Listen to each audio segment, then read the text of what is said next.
Hey, what's up everybody, how's it going? It's Burke, aka Dan's Great here, and I wanted to sit down and record a quick video about the myriad of different platforms that you can now play Final Fantasy X on. So we've had the most recent release for the PS4, but I was thinking to myself, when that came out, that's going to be, the definitive edition, that's going to be the one to play it on.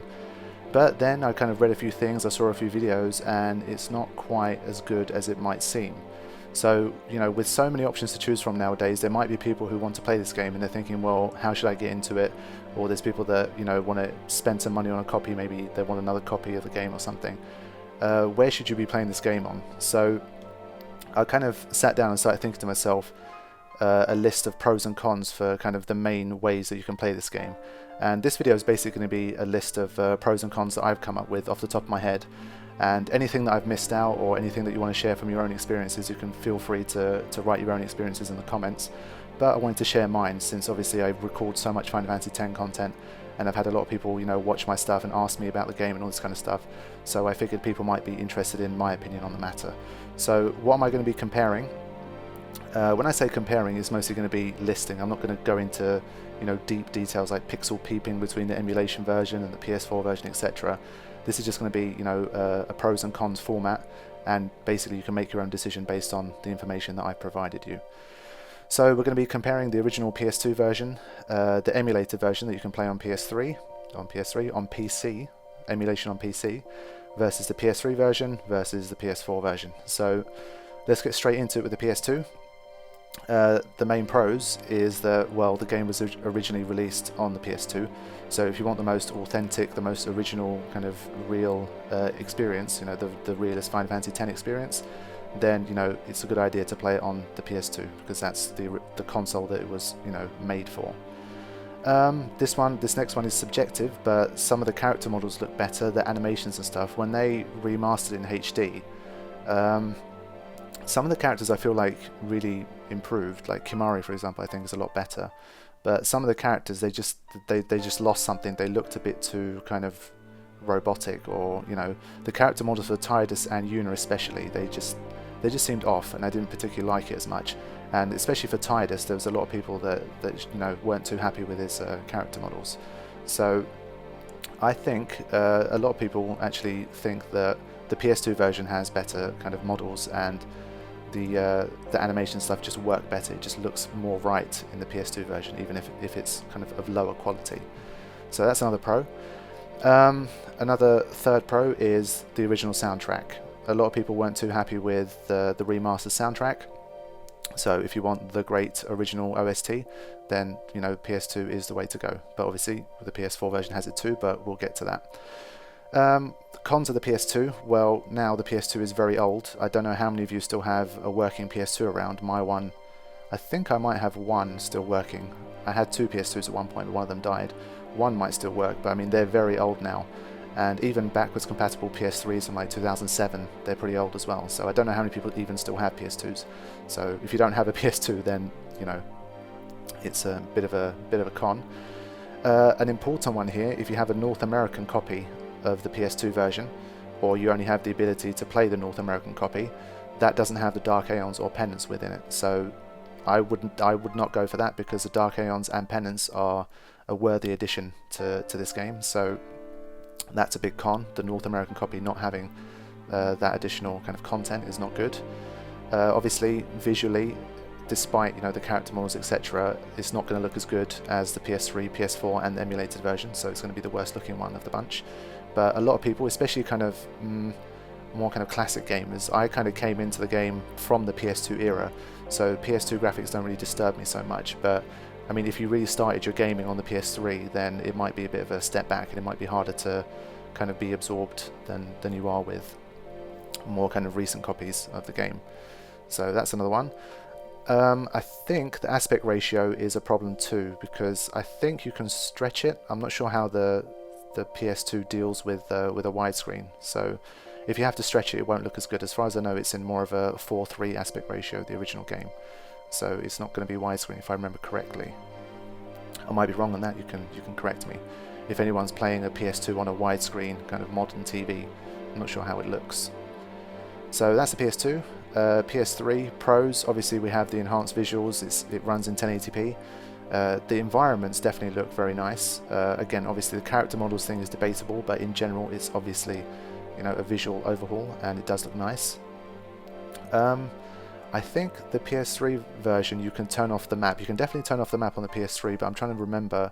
I don't think you could turn off the map in the PS2 version. I might be wrong on this. Again, if I'm wrong, please share a comment on that. But I like being able to turn off the map and just kind of roam around, because for experienced players of the game, it's just nice to not have anything on the screen and just fully kind of be immersed with the environment. So that's good. Another pro of the PS3 version is that everyone gets to fight against the Dark Aeons and Penance. Like I said, this is a well-worthy addition to the game, and I think if you have the opportunity to play Final Fantasy X, you should definitely play any version that has the Dark Aeons and Penance in it. If we're talking PS2 version, you have to have the International version or the PAL version to be able to play against those guys. Again, pro of the PS3, it's a much more recent system. A lot more people are likely to still have PS3s. I moved to another country and I didn't take my PS3 with me because I have the fat version. It takes up like half a suitcase, so I just decided to leave it behind, and I only have a PS4, so that's one of the problems with it. But it's also pretty cheap. The PS3 version nowadays is pretty cheap, and remember, it's bundled with Final Fantasy X-2 as well. So for PS2, if you're buying it, you have to buy Final Fantasy X and X-2 if you want to continue the story. But with PS3, you get both in one bundle, and it's pretty good value for money on the PS3 for sure. Cons, again, it's that character model thing. NPCs, their visuals won't really update as much, so especially when your main characters are next to NPCs, it can look a bit weird because they're just not updated as well. So that's that can be a bit off-putting. The remastered OST, I didn't really mind it too much. I thought it was pretty good. I mean, if the original's a 10, I think the remastered one's a 9, but the original is better. So, you know, that could be a con for some people. Again, like me, most people have moved on to the PS4. Not a lot of people I don't know how many people will still have PS3s at this point in time. So if you don't have a PS3, I don't know what you can really do. I don't know how many of you guys are interested in being able to manipulate saves and that kind of stuff, save editors and all this kind of stuff, but with PS3s I think it's a little bit more difficult to do that kind of stuff. With the PS2 and the emulated version, it's quite easy to edit saves and all that kind of stuff. If you want to, you know, if you don't have time to train up your characters to fight the Dark Aeons, etc., if you don't want to bother with that stuff, then it's easier to do that, I think, with the PS2 and the emulated versions. So that's that. PS4, the pros are going to be the same as the PS3 in terms of the whole visuals, all that kind of stuff, the map, Dark Aeons, Pendants, etc. But one of the main pros of the PS4 version is that you can switch from the original to the arranged OST. So this is a very good pro, the fact that you can have the best of both worlds, and I'm very glad that they put that in. It's a shame they didn't like patch it in or something for the PS3 version, but what can you do? They needed something to separate the two, because visually they look fairly similar from what I've heard. Cons, well, now this is where it gets interesting. The PS4, if it had the same cons as the PS3, I would definitely say, hands down, just get the PS4 version if you can. But we have something known as the fixed Rng problem, and if you want to understand what this is, I'm not going to dive into it in this video because it will make it drag on for too long. Dark Kefka has a good video on it. He's an expert all things Final Fantasy X, so you can go and check out that video. I'll probably link it in the description too. But basically it breaks the random element of the game, and when the RNG doesn't do its job as an RNG, then that's never a good thing in games. It has some uses, it has some positive uses, but in general it's just not something that you want. And a lot of people seem to think that Square Enix aren't probably going to deal with that problem, so that is a con. Another con is, okay, yes, you've implemented the switching from original to arranged, but apparently what happens is when you get into a random encounter, if you're playing the original soundtrack, is that it resets to the beginning of the track every time you leave it. So if you've ever played Final Fantasy X before, you'll know that roughly every 5 to 10 seconds you're going to be in a random encounter. So that means you're never going to get to hear the later parts of the track, which is a bit silly, until you get to the post game and you have no encounters or something. So again, that's a silly problem that needs to be fixed, but I do not know if they will fix it. As of this point, as of recording this, they have not, but maybe they will in the future. And price-wise, it's fairly high. I mean, a lot of people are saying it's quite expensive. I found it for, I mean, on PSN it's £40, and I think even on the PS3 when it was new, it was a lot less. So I think I got my copy for like £24, £26 or something. So £40 is not that cheap, especially if you already have a PS3 version, because, I mean, most of us bought the PS3 version last year if we're fans of the game. So, you know, asking us to pay again within the space of a year, people are going to say, you know, it's a bit of a cash grab, and they don't want to be in on that. So price-wise, it's not the cheapest either, which is a shame. But I mean, if it's going to be your first copy, then, you know, there is a shitload of content in both games. So it's more of a factor for people that already have a copy of the game. Now, here is for me, the most interesting option. Even when the HD remaster came out on PS3, a lot of people said, well, what's the point? We're already emulating it and it already looks fantastic. And there's definitely some pros and cons to this, so let me discuss those as a final thought. Pros for emulating it on your PC. You're emulating the original PS2 copy of the game. So you get that original PS2 experience, you know, again with the OST, the character models, animations, etc. But you get to experience them with upscale graphics, which is a big plus. You can really get the game looking absolutely beautiful on the emulator, and I don't have any examples to show you right now, but I have linked videos where you can see people that are running emulated versions, and the game does look extremely nice. So it's a really good trade-off between having nice visuals and still having the original PS2 aesthetic. And as far as I know, when it first came out, the whole emulation deal, you really needed a powerful PC to do it, and it was a lot more kind of buggy and glitchy than it was before. But I think things have stabilized a lot more than they did in the earlier days, and even with a half decent PC you should be able to play it on, you know, in pretty nice looking settings. And I think it has a widescreen hack too, so you should be able to get a nice widescreen effect as well. I only emulated the game for a very short period a few years back when I didn't have my PS2 with me. One thing that I got into was disabling the frame limiter. So if the game runs at 30 or 50 or 60 frames per second, whatever you're running on your emulator, you can disable that. And if your PC is powerful enough, you can run the game at 200 frames per second. Now you might be thinking, why would I want to do this? One thing, in the game you can't skip cutscenes.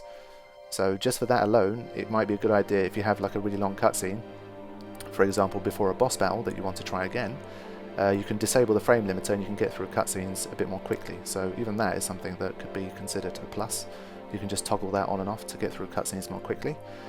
You have access to things like save states as well, which is